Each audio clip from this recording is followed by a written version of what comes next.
સુરત શહેરને વૈશ્વિક સ્તરે ડાયમંડ સિટી તરીકે પ્રસ્થાપિત કરનાર હીરા ઉદ્યોગ લાલઘેરી મંડીના વમળમાંથી પસાર થઈ રહ્યો છે. છેલ્લા કેટલાક સમયથી મંદીના ઘેરાયેલા વાદળો વચ્ચે સૌથી વધુ દયનીય સ્થિતિ રત્ન કલાકારોની થવા પામી છે. વર્ષમાં આર્થિક રીતે પડી ભાંગેલા રત્ન કલાકારો દ્વારા આપઘાતને પગલે ભારે ચકચાર મચી છે. આ સિવાય પગારમાં પણ 50% જેટલો ઘટાડો થતા મોટાભાગના રત્ન કલાકારોની હાલત કફોડી થવા પામી છે. આ વિકટ સ્થિતિને પગલે આજે ડાયમંડ વર્કર યુનિયન દ્વારા જિલ્લા કલેક્ટરને આવેદનપત્ર પાઠવીને વહેલી તકે રાજ્ય સરકાર દ્વારા આર્થિક સહાયની જાહેરાત નહીં કરવામાં આવે તો આગામી 30મી માર્ચથી સામૂહિક હડતાલની ચીમકી ઉચ્ચારવામાં આવી હતી. અઠવા લાઇન્સ ખાતે જિલ્લા કલેક્ટર કચેરીએ આજ વહેલી સવારે સેંકડોની સંખ્યામાં 20 રત્ન કલાકારો દ્વારા સૂત્રોચ્ચારો સાથે રેલીનું આયોજન કરવામાં આવ્યું હતું. હીરા ઉદ્યોગમાં છેલ્લા ઘણા સમયથી મંદી વચ્ચે રાજ્ય સરકારની નિર્ભરતાને પગલે રત્ન કલાકાર આપઘાત કરવા માટે મજબૂર બની રહ્યા છે. ત્યારે રત્ન કલાકારો દ્વારા જિલ્લા કલેક્ટરને આવેદનપત્ર પાઠવવામાં આવ્યું હતું. Diamond worker union vice president, હાલની અંદર આપ બધા જ જાણો છો કે હીરા ઉદ્યોગમાં ભયંકર મંદીનો માહોલ છે. એ મંદીના માહોલની સાથે રત્ન કલાકારો આત્મહત્યા કરવા મજબૂર બન્યા છે. ત્યારે અસંખ્ય વાર ગુજરાત અને રાજ્ય સરકારને અમે કેટલા આવેદનો આપ્યા છે, પરંતુ સરકારે અમારી વાતનો જવાબ નથી આપ્યો.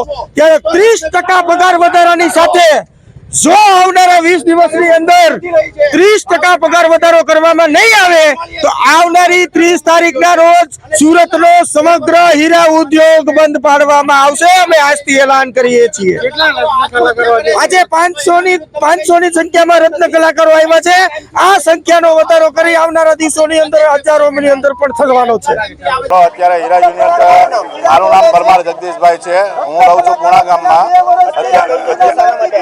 અત્યારે હીરા ઉદ્યોગ માટે અમારી લડત લડવા આવ્યા છીએ. અમે અત્યારે ડાયમંડ વર્કર યુનિયન અત્યારે આપઘાત કરે છે. 2 દિવસની અંદર 4 કિસ્સા બની ગયા છે અને અત્યારે સરકાર અમારે કોઈ ધ્યાન દેતું નથી. અત્યારે ભાવેશભાઈ તરફથી અમે બધી નિવેદન આપીએ છીએ અને ભાવેશભાઈની સાથે અમે સાથ સહકાર અમે આપવા તૈયાર છે.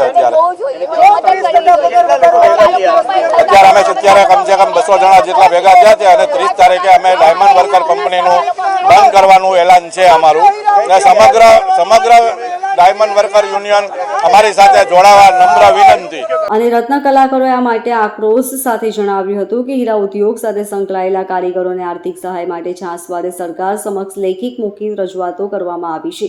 આમ છતાં રાજ્ય સરકાર રત્ન કલાકારોની સમસ્યા અંગે આંખ આડા કાન કરી રહ્યા છે. માત્ર સુરત શહેરમાં જ છેલ્લા 1 વર્ષમાં ઘણા રત્ન કલાકારો દ્વારા આપઘાત કરવામાં આવ્યા છે અને સેંકડોની સંખ્યામાં દેવાદાર રત્ન કલાકારો બેરોજગારની ખપ્પરમાં પણ જઈ રહ્યા છે. હીરા ઉદ્યોગ સાથે સંકળાયેલા રત્ન કલાકારોને PM બોનસ, રજા, પગાર સ્લીપને ભથ્થા સહિત તમામ લાભાર્થ આપવામાં આવે તેવું પણ જણાવવામાં આવ્યું હતું. Bureau report LK star news, Surat.